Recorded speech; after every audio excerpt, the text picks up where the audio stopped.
Don't rush. Don't scroll. And for just a moment, don't try to fix anything. If you are here right now, it's probably because your mind feels full, but your heart feels empty. Too many thoughts, too many options, too many voices telling you what you should do, and yet you still don't know what to do. Some decisions don't come with clear answers. Some seasons don't come with signs. Some moments in life feel like standing in the dark, waiting for direction, but hearing only silence. If that's you, this is not random. If you don't know what to do, read this psalm. Not later, not when things are clearer. Now, because Psalm 25 was written for moments like this, moments when the path ahead feels uncertain, when fear whispers louder than faith, when waiting feels heavier than moving. Before we go any further, I want you to do something simple. Breathe in slowly and let that breath go. You don't need to understand everything right now. You don't need to make a decision in this moment. You only need to listen. Psalm 25 is not a psalm of confidence. It is a psalm of dependence. It doesn't begin with strength. It begins with surrender. And that is why it speaks so deeply to the modern soul. We live in a world that celebrates certainty. People who always seem to know what they want, what they believe, where they are going. But real life is different. Real life is standing at a crossroads at 2 a.m., staring at the ceiling, asking questions no one else can answer for you. Should I stay or leave? Should I speak or remain silent? Should I trust or protect myself? And when you don't know what to do, the fear isn't just about making the wrong choice. The fear is being alone in the decision. That's why Psalm 25 doesn't ask for success. It asks for guidance. Not money, not victory, not comfort, direction. Because direction changes everything. Without direction, effort becomes exhaustion. Without direction, faith becomes frustration. Without direction, even prayer can feel heavy. Psalm 25 meets us exactly there, in confusion, in humility, in the quiet admission, God, I don't know the way. This psalm was written by someone who had walked with God, failed before God, and still dared to ask Him for guidance again. That's important, because sometimes we think guidance is only for beginners, for people who are new to faith, for people who haven't made mistakes yet. But Psalm 25 reminds us of something deeper. Even the faithful get lost. Even the devoted feel unsure. Even the praying heart needs direction, especially then. As we continue, you're not here to analyze the psalm. You're here to receive it. Let the words move slowly. Let them settle. Let them speak to the places you haven't put into words yet. If you don't know what to do, read this psalm. And more than that, listen to it. Because the next words are not rushed. They are not loud.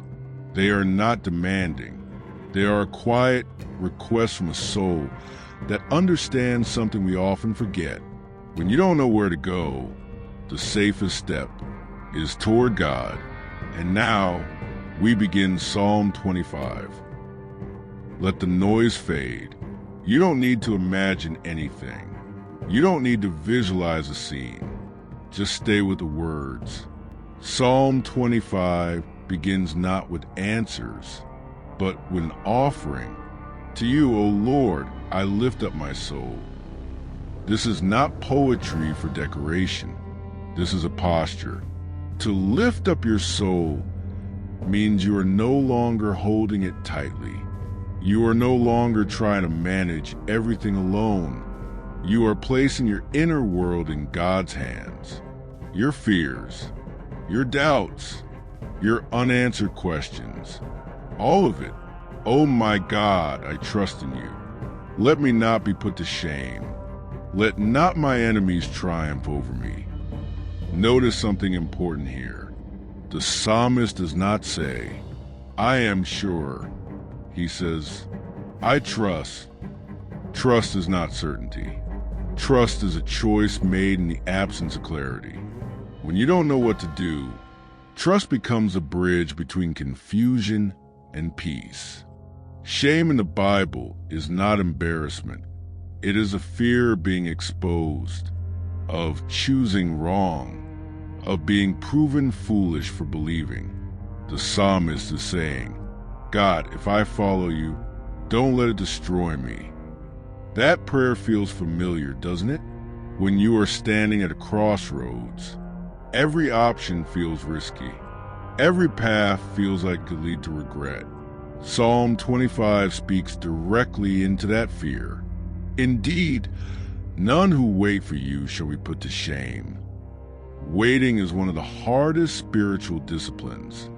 Waiting feels passive. Waiting feels unproductive. Waiting feels unsafe in a fast world. But this psalm reframes waiting. Waiting is not doing nothing. Waiting is choosing not to rush ahead of God. If you don't know what to do, read this psalm, because it reminds you that waiting is not failure. It is faith under pressure. Make me to know your ways, O Lord.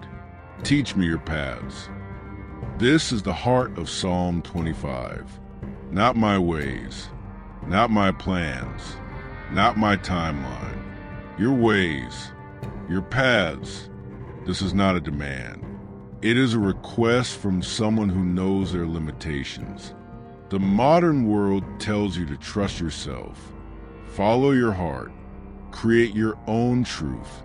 But Psalm 25 whispers something radically different. Admit that you don't know the way. There is freedom in that admission, because once you stop pretending to know, you become teachable. Lead me in your truth and teach me, for you are the God of my salvation. For you I wait all the day long. Notice the repetition. Teach me, lead me, teach me again. This is not a one-time prayer. It is a posture for an entire season. And the psalmist adds something crucial. For you I wait all the day long. Not part of the day. Not when it's convenient. Not when it feels peaceful. All the day long. Waiting is not about time. It is about loyalty. Who do you stay aligned with? When the answer doesn't come quickly, Psalm 25 is honest enough to admit something else. Remember your mercy, O Lord, and your steadfast love, for they have been from of old. Why does he ask God to remember mercy? Because when you don't know what to do, you often start replaying what you've done wrong. Mistakes resurface. Regrets get louder. Past decisions begin to accuse you. So the psalmist brings it into the open. Remember not the sins of my youth, or my transgressions. According to your steadfast love, remember me. This is powerful. He is not saying he deserves guidance. He is saying he needs mercy to receive guidance. Sometimes the reason we feel stuck is not lack of direction, but the weight of guilt. Psalm 25 gently untangles that knot. You don't need a perfect past to receive present guidance. You need humility. If you don't know what to do, read this psalm, because it reminds you that God's direction is not blocked by your history. It is shaped by his mercy. Stay here for a moment. Let the words settle, because the psalm is about to shift. It will begin to show who God guides and how he guides them. And that, listen carefully, Psalm 25 now reveals something many people miss. God does not guide everyone in the same way, not because he is distant, not because he is selective, but because guidance requires a posture. Good and upright is the Lord. Therefore he instructs sinners in the way. This line is quietly revolutionary. The psalm does not say God instructs the strong, or the confident, or the certain. It says he instructs sinners, people who know they are imperfect, people who know they have failed, people who are not pretending. If you don't know what to do, read this psalm, because it removes the pressure to be flawless before being guided. He leads the humble in what is right and teaches the humble his way. This is the key. Humility is not weakness. Humility is accuracy. It is seeing yourself clearly, knowing what you don't know, admitting where you are unsure. The reason humility matters is because guidance cannot compete with ego. When we are convinced we already know the answer, we stop listening. When we demand immediate clarity, we close ourselves to slow wisdom. Psalm 25 teaches us that God guides those who are willing to learn, not those who demand control. All the paths of the Lord are steadfast love and faithfulness for those who keep his covenant and his testimonies. This verse carries a quiet reassurance. God's paths are not random. They are consistent. Steadfast love, faithfulness. Even when the path feels confusing, the character of God remains stable. That matters when you don't know what to do, because confusion tempts us to question God's goodness. Uncertainty tempts us to assume abandonment. Psalm 25 refuses that narrative. The psalmist pauses again and returns to honesty. For your name's sake, O Lord, pardon my guilt, for it is great. He doesn't minimize it. He doesn't justify it. He says it plainly. My guilt is great. Why does this appear again in a psalm about guidance? Because guilt clouds discernment. When you carry unresolved guilt, every option feels dangerous. Every future feels fragile. So the psalmist clears the space. He doesn't ask God to ignore his guilt. He asks God to cover it with mercy. And then comes one of the most defining questions of the psalm. Who is the man who fears the Lord? This is not about fear as terror. It is reverence, awareness, respect. The question is answered immediately. Him will he instruct in the way that he should choose. Read that again. The way that he should choose. Not the way God chooses for him, but the way God teaches him to choose. Psalm 25 is not about outsourcing decisions. It is about forming discernment. God doesn't always give you a map. He gives you wisdom. His soul shall abide in well-being, and his offspring shall inherit the land. Peace is not the absence of decisions. Peace is confidence in the one who walks with you through them. When God guides, he does not rush you. He does not pressure you. He does not overwhelm you. He steadies you. The friendship of the Lord is for those who fear him, and he makes known to them his covenant. This line is deeply intimate. Friendship, not transaction, not obligation. Relationship. Guidance flows from closeness. The closer you walk with God, the clearer his voice becomes. Not louder, clearer. Psalm 25 teaches us something countercultural. If you don't know what to do, don't demand answers first. Seek alignment first. Because guidance is rarely about speed. It is about trust. My eyes are ever toward the Lord, for he will pluck my feet out of the net. A net is something you don't see until you're already caught. This verse acknowledges a fear we all have. What if I choose wrong? Psalm 25 responds gently. God sees the traps you don't. He sees consequences before they form. He sees paths beyond your awareness. That doesn't mean you'll never struggle. It means you are not alone in discernment. Let that rest, because the psalm is about to turn again, from instruction to vulnerability, from guidance to rescue. Stay with this moment. Psalm 25 now moves inward. away from instruction, and into emotion, because guidance is not only about direction, it is about endurance. Turn to me and be gracious to me, for I am lonely and afflicted.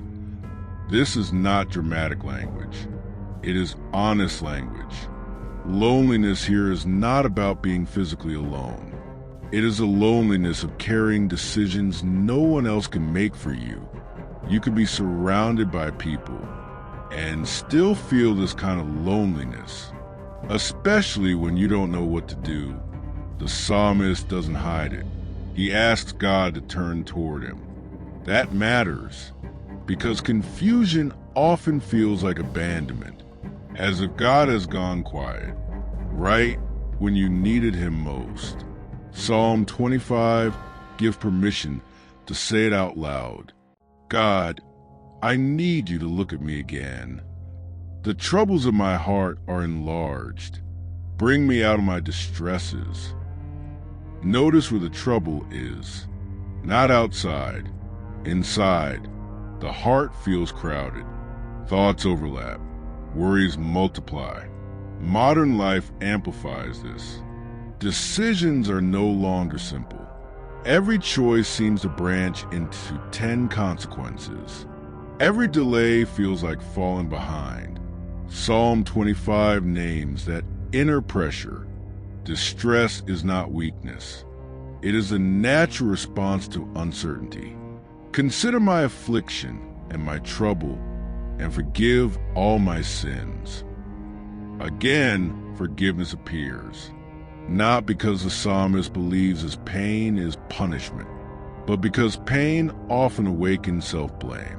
When life feels heavy, we instinctively ask, is this my fault? Did I mess something up? Did I miss God's will? Psalm 25 doesn't ignore those questions. It places them before God. Consider how many are my foes, and with what violent hatred they hate me. Not every enemy is a person. Some enemies are internal.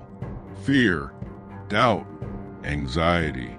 The voice that says, if you choose wrong, everything will fall apart. Those voices feel aggressive, relentless, violent in their persistence. Psalm 25 validates that experience. You are not weak for feeling overwhelmed.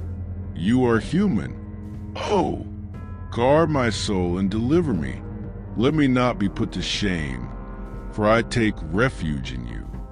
Refuge is not escape. It is safety within the storm. The psalmist is still in trouble, still uncertain, still waiting. But now he has chosen where to stand. If you don't know what to do, read this psalm, because it shows you where to place your weight. When answers don't come, may integrity and uprightness preserve me, for I wait for you. This line is subtle but powerful. Integrity here does not mean perfection.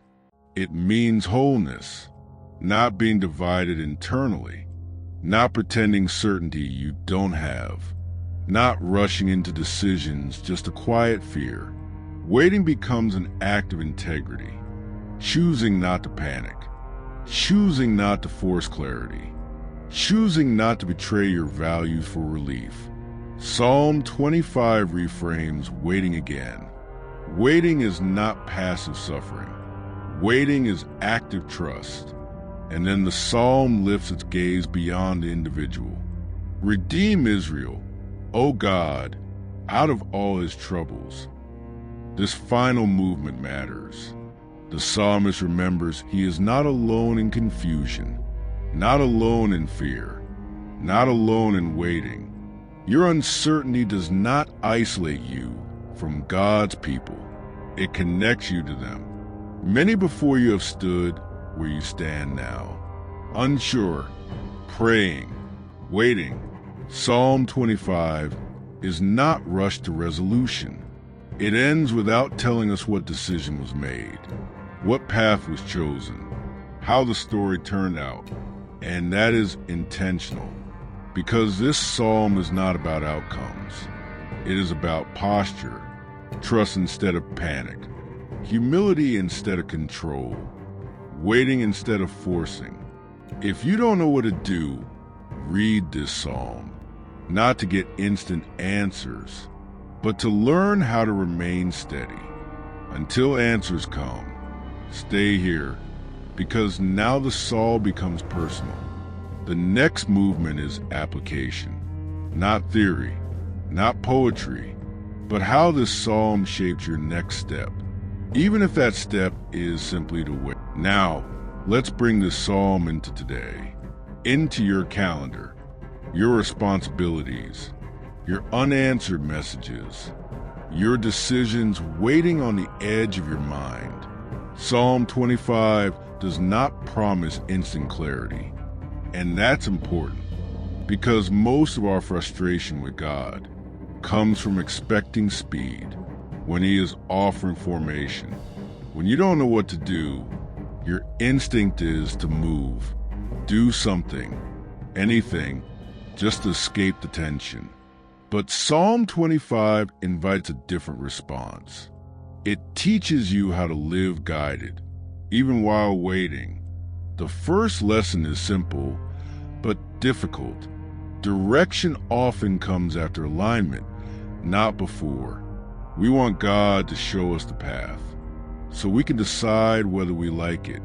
Psalm 25 reverses that order. Make me to know your ways. Teach me your paths. The psalmist aligns first, then waits. In modern life, this looks like resisting rushed decisions made purely to relieve anxiety. Not every open door is guidance. Not every urgent feeling is a calling. Sometimes urgency is just fear wearing a mask. Psalm 25 trains your inner pace. The second lesson is equally challenging. Guidance grows clearer when pride grows quieter. Pride doesn't always sound arrogant. Sometimes it sounds like self-reliance. I'll figure it out. I don't want to bother God with this. I should already know. Psalm 25 dismantles that voice. It models repeated asking, repeated waiting, repeated humility. If you don't know what to do, read this psalm, because it reminds you that asking again is not lack of faith. It is depth of faith. The third lesson is one we rarely hear. Waiting well is a spiritual skill. Waiting poorly fills the space with worry. Waiting well fills the space with trust. Psalm 25 does not waste the waiting. During the waiting, the psalmist asks for forgiveness, for mercy, for protection of the soul. Why? Because waiting exposes what's inside you. Anxiety rises. Old regrets resurface. Control issues become visible. Instead of fighting that exposure, Psalm 25 invites you to bring it into the light. This is how waiting becomes healing. The fourth lesson is subtle but powerful. God often guides through character before circumstances. The psalmist asks for integrity and uprightness to preserve him, not success, not ease, character. Why? Because a clear character can walk through unclear paths without losing itself. If God showed you the entire future today, you might panic. So instead, He shapes who you are becoming, while the future remains hidden. Psalm 25 trusts this process. And now, a practical pause. If you are listening to this, and a decision is pressing on you right now, do not rush past this moment. Ask yourself quietly, where am I trying to force clarity? Instead of cultivating trust, where am I rushing? Because waiting feels unsafe? Where do I need guidance? Not just answers? Psalm 25 doesn't tell you what to choose. It teaches you how to choose, with humility, with patience, with eyes fixed on God, not outcomes. If you don't know what to do, read this psalm. Then let it shape your inner posture before you take your next outer step, because something important comes next. The psalm now begins to repeat itself, not because it lacks creativity, but because repetition is how truth sinks in. And this repetition is designed to calm the anxious heart. Stay here. You don't need new information right now. You need reassurance. Psalm 25 understands something fundamental about the human heart. When we are anxious, truth needs to be repeated, not shouted, not explained again, repeated. So the psalm circles back. My eyes are ever toward the Lord, not sometimes, not when things feel safe, ever. This repetition is not accidental, because when you don't know what to do, your eyes naturally drift toward fear, toward outcomes, toward worst-case scenarios, toward imagined regrets. Psalm 25 gently redirects your focus. Again and again. If you don't know what to do, read this psalm. Not once, but slowly, allowing its rhythm to replace your inner noise. For he will pluck my feet out of the net. This promise is repeated in essence. Even if the words shift, the net represents what you can't see yet. Hidden consequences, unforeseen traps, choices that look harmless, but entangle later. The psalm doesn't promise you'll never step near the net. It promises you won't be abandoned inside it. That difference matters, because peace doesn't come from perfect decisions. It comes from trusted rescue. Now notice something subtle. The psalmist does not suddenly sound confident. He doesn't declare victory. Instead, he stays dependent. Turn to me and be gracious to me. Again, dependence is repeated because it keeps the heart soft. Modern life teaches independence as strength. Psalm 25 teaches dependence as wisdom. The more uncertain life becomes, the more this psalm invites closeness, not answers. Closeness. If you don't know what to do, read this psalm, because it trains you to return your focus. Every time your thoughts run ahead of you, this loop is intentional. It slows the nervous system. It quiets the inner urgency. It reminds the heart that waiting is not abandonment. Now let the repetition become personal. As you listen, you may notice the same questions resurfacing. What if I'm wrong? What if I miss my chance? What if waiting costs me something? Psalm 25 does not argue with those questions. It responds with presence. Keep your eyes on me. Stay close. Let me guide you step by step. Guidance rarely arrives all at once. It arrives in fragments, in quiet convictions, in growing peace about what not to do. That is guidance too. Sometimes God guides by removing options instead of highlighting one. Sometimes clarity comes as restraint. Psalm 25 respects that process. And this is where the loop deepens. The psalm doesn't end the waiting. It teaches you how to live inside it without losing yourself. Integrity, uprightness, trust. These are not outcomes. They are anchors. If you don't know what to do, read this psalm and let it anchor you while the water is still moving. Stay with the silence, because now something shifts. The psalm begins to transform waiting from something you endure into something that shapes you, and that changes how you move forward. Something quiet is happening now, not outside, inside.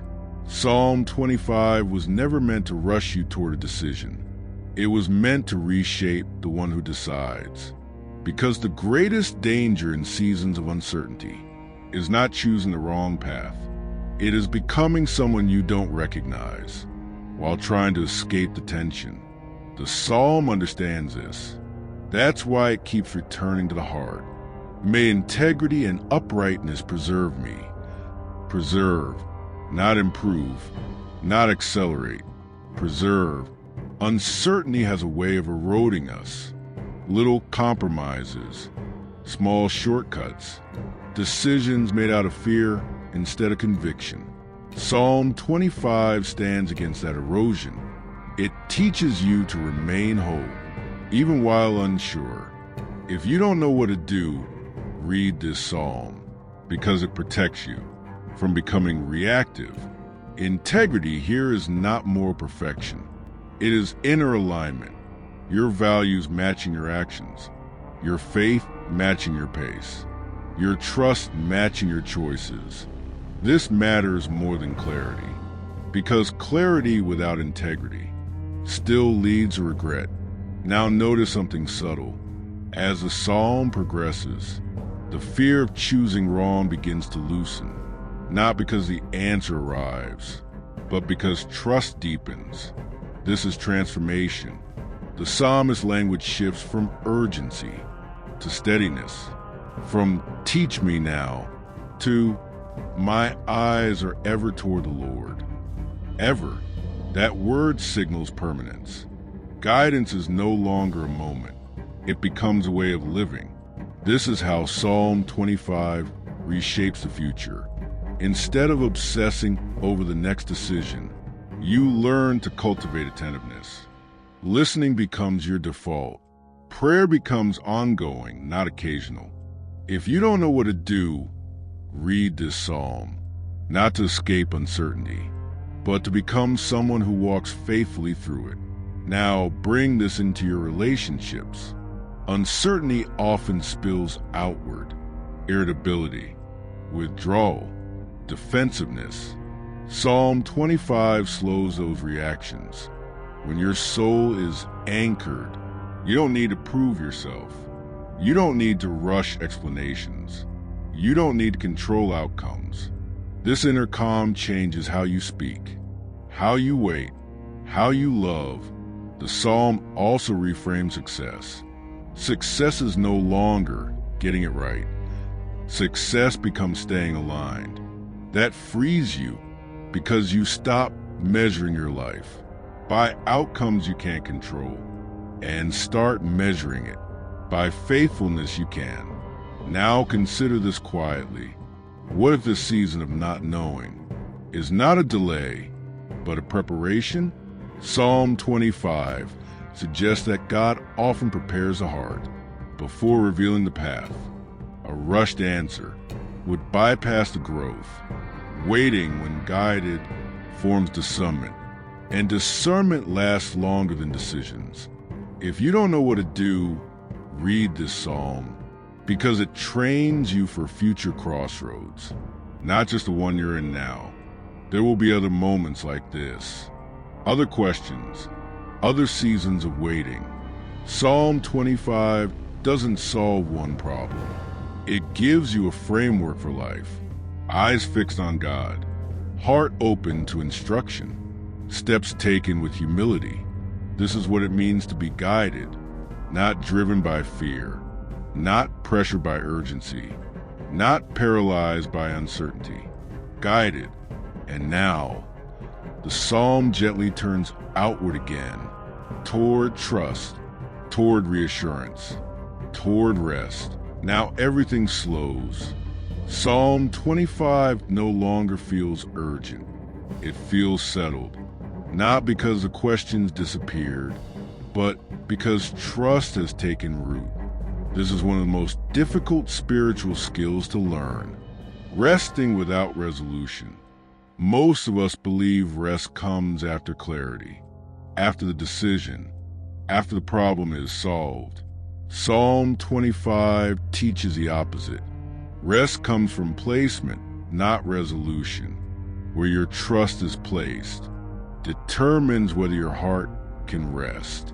My eyes are ever toward the Lord. At this point, this line is no longer effort. It is orientation.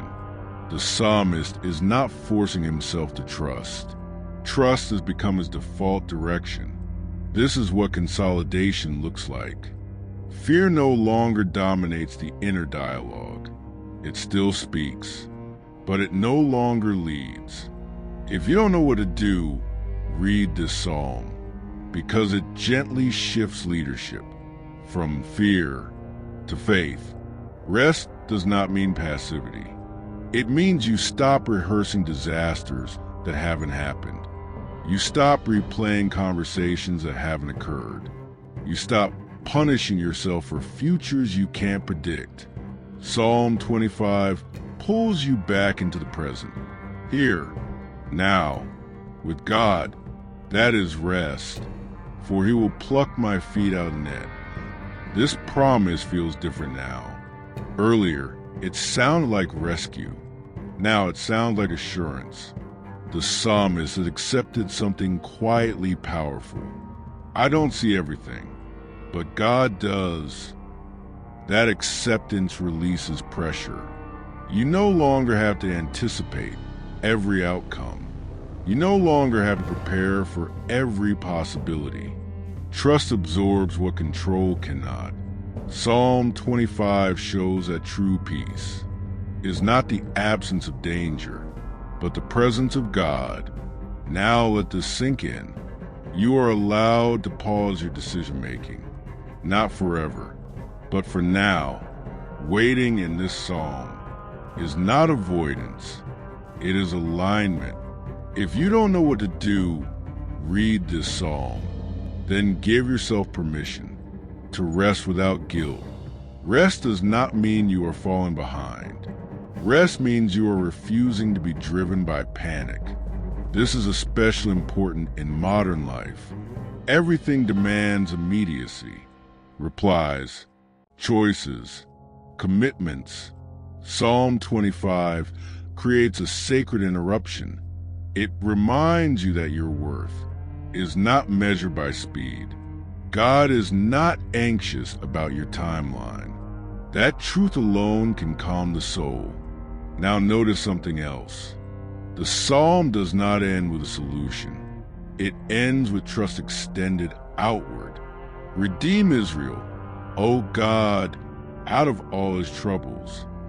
The psalmist rests not only for himself, but for the whole community. This matters because rest deepens compassion. When you are no longer consumed by your own uncertainty, you become more present for others. You listen better. You respond with patience. You love without urgency. Psalm 25 produces that kind of rest, a rest that stabilizes, a rest that grounds, a rest that quietly strengthens. If you don't know what to do, read this psalm and let it teach you that rest is not the reward at the end of the journey. It is part of the journey. Stay here a moment longer, because now we begin to move toward closure, not with answers, but with reassurance. There's a quiet kind of hope that doesn't rush you. Psalm 25 carries this kind of hope, not loud, not triumphant, not impatient. It is a hope that stays with you, even when nothing changes on the outside. This is important to understand, because many people give up on faith, not because God failed, but because they expected hope to feel dramatic. Psalm 25 offers something deeper, a hope that breathes slowly, a hope that steadies the hands, a hope that whispers, "You are not lost." If you don't know what to do, read this psalm, not to escape uncertainty, but to anchor yourself inside it. Hope in this psalm is not optimism. It is trust grounded in God's character. The psalmist does not say, "I believe everything will work out." He says, in essence, "I believe God is good, even if I don't know how this will unfold." That distinction matters. Optimism depends on outcomes. Hope depends on relationship. Psalm 25 chooses relationship. This is why the psalm can end without resolution and still feel complete, because the psalmist is no longer asking, "What will happen?" He is resting in, "Who is with me?" That shift is everything. Now let this speak into your situation. You may still not know what to do. The decision may still be waiting. The answer may still feel distant. But notice what has changed. Your breathing is slower. Your thoughts are less frantic. Your fear has less authority. That is hope at work, not flashy, but faithful. Psalm 25 does not remove responsibility. You will still choose. You will still act, but you will not do it alone. Hope walks with you into the unknown, and that changes how you step. If you don't know what to do, read this psalm, because it reminds you that God's guidance is not fragile. It does not disappear because you hesitate. It does not withdraw because you feel unsure. God is not offended by your questions. Psalm 25 is proof of that. The entire psalm is a conversation, born from uncertainty, and God receives it. Hope grows when you realize you are allowed to bring your confusion to God without cleaning it up, without sounding confident, without pretending peace. Psalm 25 does not require performance. It invites honesty, and honesty is where hope begins. Now quietly consider this. What if the next step is not clarity, but courage? Courage to wait without despair. Courage to move without panic. Courage to trust without guarantees. Psalm 25 forms that courage slowly, like roots growing underground, before anything is visible above. You may not feel different yet, but something has shifted, and that shift will matter when you stand at your next crossroads. Hope, shaped by trust, does not abandon you when answers delay.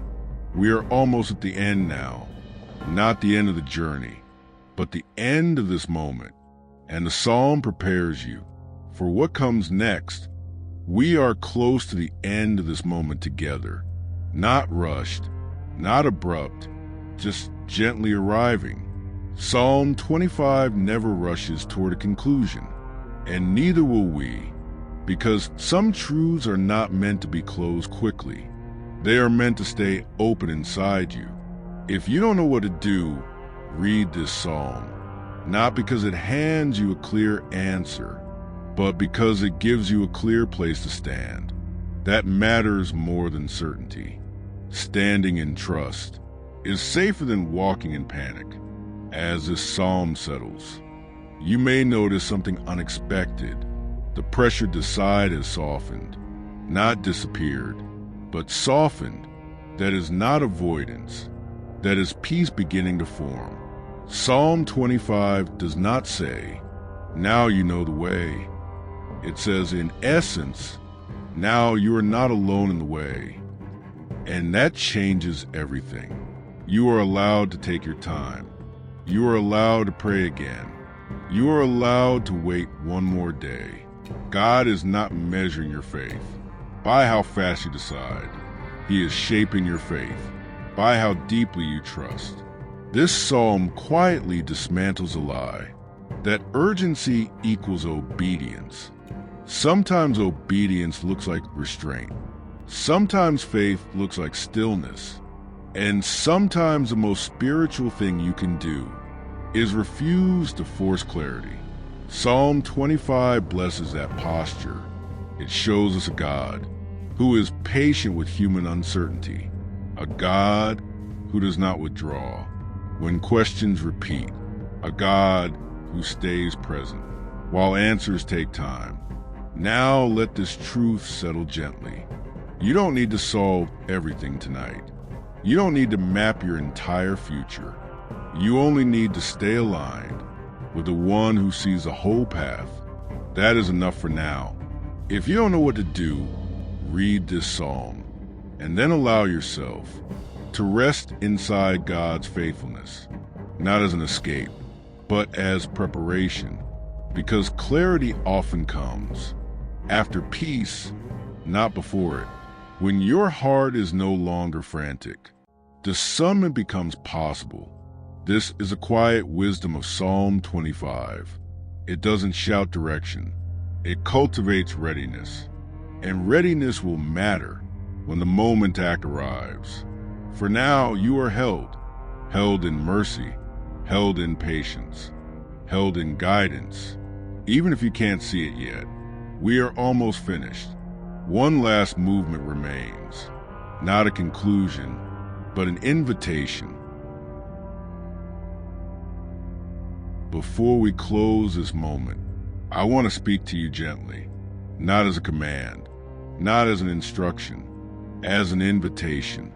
If this psalm touched you, if something inside you felt seen, you don't need to explain it. Sometimes the deepest moments with God don't come with words. They come with recognition. If you don't know what to do, read this psalm. And if you are still here, still listening, still breathing more slowly than before, that means something. It means your heart responded before your mind did, and that matters. So here's the invitation, not to perform, not to impress anyone, just to acknowledge where you are. If you feel comfortable, take a moment and write something simple in the comments. It doesn't need to be long. You can write, I'm waiting. I need guidance. I don't know what to do. Psalm 25 spoke to me. Or even just a single word. This is not about visibility. It is about honesty. There is something powerful about naming your posture, not your decision. Your posture, waiting, trusting, listening. Psalm 25 reminds us that God honors the heart. That comes without pretending. And when you see others writing similar words, remember this. You are not alone in this season. Many are standing at quiet crossroads. Many are carrying questions they don't speak out loud. Many are learning how to wait without despair. This space is for them too. And if this moment brought you peace, consider staying connected, not because you need more content, but because your soul benefits from returning to stillness, returning to scripture, returning to presence. You don't need to rush past moments like this. They are rare. If you don't know what to do, read this psalm and let it become something you return to, not once, but whenever uncertainty rises again, because it will. And when it does, you'll remember this posture, eyes lifted, heart open, waiting without fear. One final movement remains, not to add something new, but to gently release you. Now we release this moment gently. No rush, no pressure, no urgency to move. Psalm 25 does not end with certainty. It ends with trust. And that is intentional, because some seasons of life are not meant to end with answers, but with rest. If you don't know what to do, read this psalm and notice what it has already done. Not outside of you, inside of you. Your breathing slowed, your thoughts softened, your fear loosened its grip. That is not accidental. That is guidance taking shape. Before direction becomes visible, you are allowed to leave this moment without a decision. You are allowed to carry peace before carrying clarity. God does not need you to see the whole path, to walk with Him. He only asks for the next faithful posture, eyes lifted, heart open, steps unforced. Psalm 25 teaches us that waiting is not wasted time.